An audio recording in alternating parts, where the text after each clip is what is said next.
This is from the 33rd team, and it uses Tankathon, the most 2025 draft capital.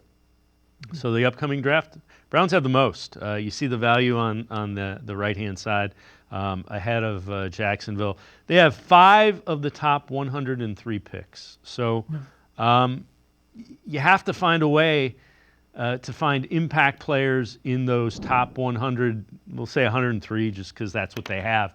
What positions do you make a priority? What are you trying to infuse young talent into this roster? What positions? Well, the first thing I want to retool is the offensive line. So you need to come away with at least 2 playable pieces. They don't both have to be starters this year at the offensive line, but you need to come away with guys that you believe can really solidify that room and be part of your future going forward for sure. There's no way you can look at the performance of the offensive line room, and there's going to be free agents added. There's going to be other avenues, but that is the way you get better long term at that position. I also look at running back. This is a phenomenally deep year at running back. There's going to be at least 20, 25 guys drafted in that range at that position. So that is you. And I heard Quincy talk about it earlier, is I wouldn't be opposed to taking 2. You got those late picks, take some stabs.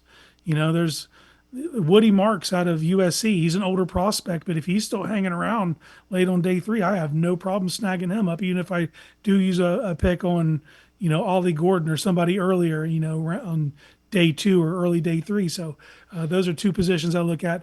Also, if we're talking about really going back to the Kevin Stefanski offense, I'm looking at another tight end, and and obviously you want a receiving tight end, but you need to be able to block. You need a guy that can really go out there and sell 12 personnel, sell that he's going to be a piece of the running game, keep things 50-50. Right now, David Njoku is the only guy on the roster that when you see him, it's not a tell whether it's a run or a pass. The other tight ends they had on the roster, when they were out there, you kind of knew what was going on. Now, they'll also use jumbo personnel to mask some of that when they go through heavy stuff. But you need another tight end who can block and receive. You need a complete tight end.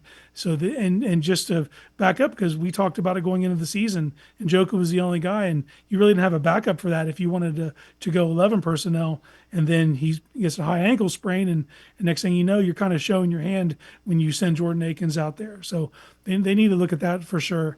Also, we know what this team does. They draft cornerbacks. They draft defensive line. Expect it to continue. They're not going to stop doing that. Even though that you look at their defensive line as a strength, their defensive end room is a strength. I would expect them to add to it, And if they don't find a trade partner early in the draft and they're forced to draft it too, Abdul Carter is a name you guys should get familiar with. That is a player that they could walk away with if they can't get out of the 2 spot. Even though he already plays a position, he doesn't necessarily fit the prototype. When we say the Browns have a type of defensive end, he's not 6'5", 275, 6'3", that 240 range. But if they view him as special, that could be the pick. And you can play at that size if you're special. Look at Micah Parsons. Look at Von Miller. Like, if they believe if he's of that ilk, they could pull the trigger there.